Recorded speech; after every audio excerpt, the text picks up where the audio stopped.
तो नमस्कार दोस्तों, कैसे हो आप सब। उम्मीद करते हैं आप सब मस्त होंगे और आप सभी का स्वागत करते हैं आपके अपने ही चैनल NH स्टडी संग्रह पर। तो दोस्तों, हर रोज की तरह आज भी हम लेकर के आ चुके हैं बातचीत, जो क्लास 12 हिंदी का जो है दिगंत है, ठीक है। उसका अध्याय 1 है बातचीत, जिसके लेखक है बालकृष्ण भट्ट जी, ठीक है। उसका आज हम लोग क्या देखेंगे, ऑब्जेक्टिव क्वेश्चन को देखेंगे जो बार बार एग्जाम में पूछे जाते हैं। चलिए तो फिर चलिए जानते हैं ऑब्जेक्टिव क्वेश्चन को बिना किसी देरी के। तो देखिए, उससे पहले अगर आप चैनल को सब्सक्राइब नहीं किए हैं तो चैनल को सब्सक्राइब कर दीजिए, क्योंकि सब्सक्राइब करने में कोई पैसा नहीं लगता है, ठीक है। और आपके फ़ायदा के लिए बोल रहे हैं, क्योंकि हमारा क्लास जब जाएगा तो आपका नोटिफिकेशन जो है पता चल जाएगा कि मेरा क्लास आ चुका है, ठीक है। चलिए ऑब्जेक्टिव क्वेश्चन की ओर सीधा चलते हैं, ठीक है। देखिए, VVI objective question, top VVI objective question Balkrishna Bhatt बातचीत, ठीक है। चलिए इस पहला नंबर क्वेश्चन को बताइएगा। चलिए इसका बताइए। पहला नंबर क्वेश्चन है कि ध्यान से देखिए, पहला नंबर क्वेश्चन क्या कर रहा है कि बातचीत शीर्षक निबंध के अनुसार जो कुछ मवाद या धुआं जमा रहता है वो भाप बनकर निकल पड़ता है, कैसे। तो याद रखना है वो कैसे निकल पड़ता है, बातचीत के जरिए। ऑप्शन नंबर सी इसका जो हो जाएगा करेक्ट आंसर हो जाएगा, ठीक है। चलिए दूसरा नंबर क्वेश्चन का सही जवाब बताइए। जैसा काम वैसा परिणाम किस लेखक का रचित प्रहसन है, ठीक है। और ये क्या है, प्रहसन है, ठीक है। ये भी आपको याद रखना है। और ये किसका लिखा हुआ है, बालकृष्ण भट्ट का, ठीक है। बालकृष्ण भट्ट का जन्म कब हुआ था, तो 23 जून 1844 में, और मृत्यु हुआ था 20 जुलाई 1914 में हुआ था, ठीक है। चलिए यहाँ तक क्लियर है। चलिएगा, बालकृष्ण भट्ट के पिताजी का क्या नाम था, तो बालकृष्ण भट्ट के पिताजी का नाम बेनी प्रसाद भट्ट और माता का नाम पार्वती देवी, क्या था, पार्वती देवी थी, ठीक है, पार्वती देवी, ठीक है। यहाँ तक क्लियर है। चलिएगा आगे बढ़ते हैं बिना किसी देरी के। चलिए देखिए, 4 नंबर क्वेश्चन है, दमयंती स्वयंवर किस लेखक की रचना है, बताइएगा आप सभी लोग। तो दमयंती स्वयंवर किस लेखक की रचना है, तो याद रखिएगा दमयंती स्वयंवर हो जाएगा हमारा किन का, बोलिए तो ये हो जाएगा बालकृष्ण भट्ट का। देखिए बालकृष्ण भट्ट का, और एक है स्वयंगीता स्वयंवर, ठीक है, स्वयंगीता स्वयंवर। तो संगीता स्वयंवर याद रखना है किसका है, तो श्रीलाल श्रीनिवास दास का, ठीक है। चलिए ये भी आपको याद रखना है, इससे क्वेश्चन पूछा जाता है, ठीक है। चलिए दोनों में से कोई एक रहेगा एग्जाम में, ठीक है। चलिए बालकृष्ण भट्ट की रचना बातचीत क्या है, तो बालकृष्ण भट्ट की रचना बातचीत क्या है, तो एक प्रकार का ललित निबंध है, ठीक है। निबंध रहेगा या फिर ललित निबंध, दोनों में से कोई एक मार देना है, ठीक है। चलिए बालकृष्ण भट्ट किस युग के निबंधकार थे, तो बालकृष्ण भट्ट भारत हिंदू युग के थे, ठीक है। और द्विवेदी युग के कौन, तो चंद्रधर शर्मा गुलेरी जी, ठीक है, याद रखना है। तो इसका ऑप्शन नंबर जो है इसका बी करेक्ट आंसर हो जाएगा। चलिए आगे बढ़ते हैं। 7 नंबर क्वेश्चन का सही जवाब बताइएगा, मनुष्य की बातचीत का उत्तम तरीका क्या है, तो ये मनुष्य का बातचीत का उत्तम तरीका है अवाक होकर खुद से बातचीत करता है। जब मनुष्य खुद से बातचीत करेगा तो ये सबसे उत्तम तरीका माना गया है, ठीक है। चलिए 8 नंबर क्वेश्चन का सही जवाब बताइएगा कि संवाद में सबसे महत्वपूर्ण क्या है, तो संवाद में सबसे महत्वपूर्ण होता है आत्मीयता। जब धैर्य होगा, तो धैर्य जब होगा तो ये बातचीत करने में सबसे अच्छा माना जाता है। चलिए 9 नंबर क्वेश्चन का सही जवाब, बालकृष्ण भट्ट का जन्म कब हुआ था, ये हम आपको बताए थे कब हुआ था, 23 जून 1844, देखिए कहाँ ऐसे देखिए, वो बी नंबर ऑप्शन सही जवाब हो जाएगा, ठीक है। चलिए यहाँ तक क्लियर है। चलिए 10 नंबर क्वेश्चन का सही जवाब बताइए, संगीता स्वयंवर रचना है, तो किसकी रचना है संगीता स्वयंवर, बालकृष्ण भट्ट का, प्रताप नारायण मिश्र का, या फिर श्रीनिवास दास। संगीता स्वयंवर आ गया तो ये हो जाएगा श्रीनिवास लाल दास का, ये श्रीनिवास लाला श्रीनिवास दास का, ठीक है। ऑप्शन नंबर जो इसका हो जाएगा सी करेक्ट आंसर हो जाएगा। चलिए आगे बढ़ते हैं। 11 नंबर क्वेश्चन का सही जवाब बताइए, कौन सी रचना बालकृष्ण भट्ट की नहीं है, तो इनमें से कौन सी रचना है जो बालकृष्ण भट्ट का नहीं है, उन्नूठन ब्रह्मचारी है, सोजान एक सुजान भी है, ठीक है, सद्भाव का अभाव, परीक्षा गुरु नहीं है, ठीक है। ऑप्शन नंबर जो इसका डी करेक्ट आंसर हो जाएगा, यही जो है इनका नहीं है, ठीक है। चलिए 12 नंबर क्वेश्चन का सही जवाब बताइएगा कि कौन सी रचना बालकृष्ण भट्ट की है, तो याद रखना, रेल का खेल विकेट है, ठीक है, कछुआ धर्म, रेणुका और पारस्य विदा, कौन सी बालकृष्ण भट्ट का है, तो रेल का खेल विकेट यही है, ठीक है। कछुआ धर्म किनका है, तो ये हो जाएगा चंद्रधर शर्मा गुलेरी का, ठीक है। रेणुका किनका, क्या बोल रहा है, रामधारी सिंह दिनकर का, ठीक है। चलिए याद रखना है, तो ऑप्शन हो जाएगा इसका एक करेक्ट आंसर हो जाएगा, ठीक है। चलिए आगे बढ़ते हैं।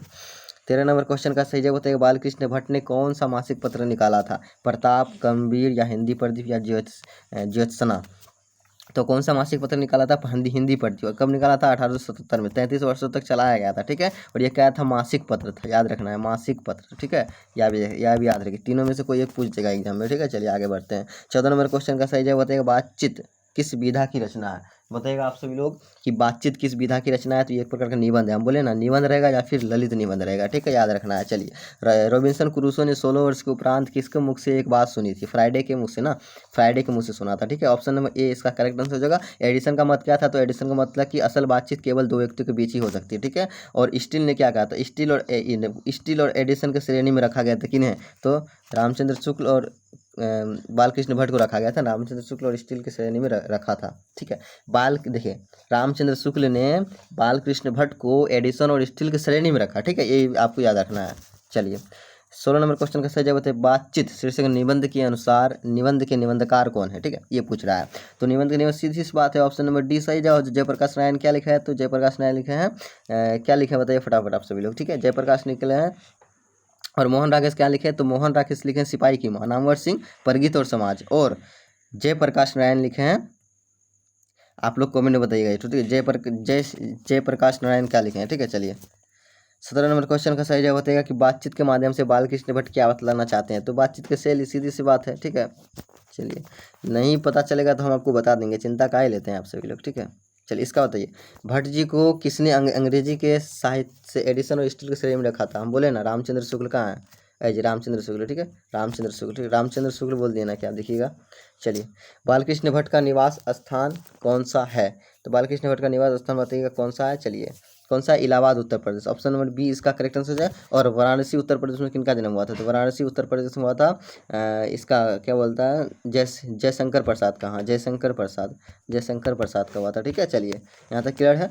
और लखनऊ उत्तर प्रदेश में किनका हुआ था, ये तो बताइएगा, ठीक है। चलिए 20 नंबर क्वेश्चन का सही जवाब बताइएगा कि बालकृष्ण भट्ट ने किस पत्रिका का संपादन किया था, तो याद रखना है हिंदी परिचित नाम पत्रिका जो 33 वर्षों तक चलाया था और एक मासिक पत्र था, ठीक है, कब 1877 में निकाला था।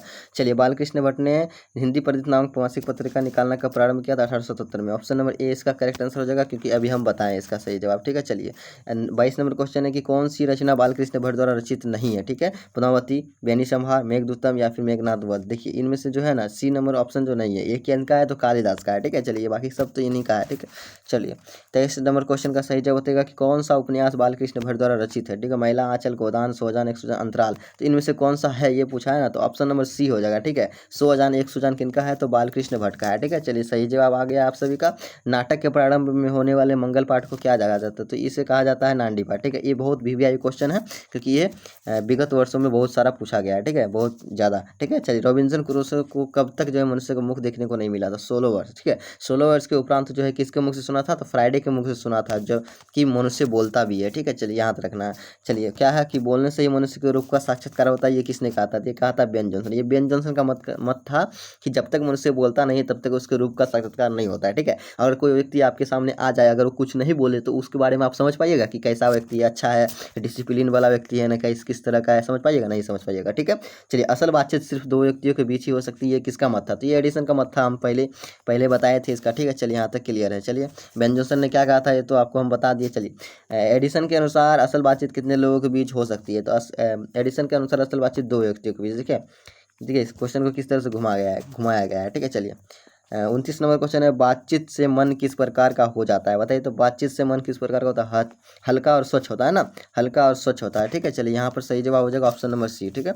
चलिए 30 नंबर क्वेश्चन का सही जवाब बताइएगा कि किसके न होने से सृष्टि गूंगी प्रतीत होती है, तो किसके न होने से, तो याद रखना वाक शक्ति, ठीक है। ऑप्शन नंबर जो इसका बी करेक्ट आंसर हो जाएगा। चलिए 31 नंबर क्वेश्चन का सही जवाब बताइएगा आर्ट ऑफ कन्वर्सेशन कहाँ के लोगों में सर्वाधिक प्रचलित है, तो यह है हमारा कहाँ के लोगों में, आर्ट ऑफ कन्वर्सेशन ना, तो यूरोप के लोगों में, ठीक है। ऑप्शन नंबर जो इसका सी करेक्ट आंसर हो जाएगा, ठीक है। चलिए सही जवाब है आप सभी का।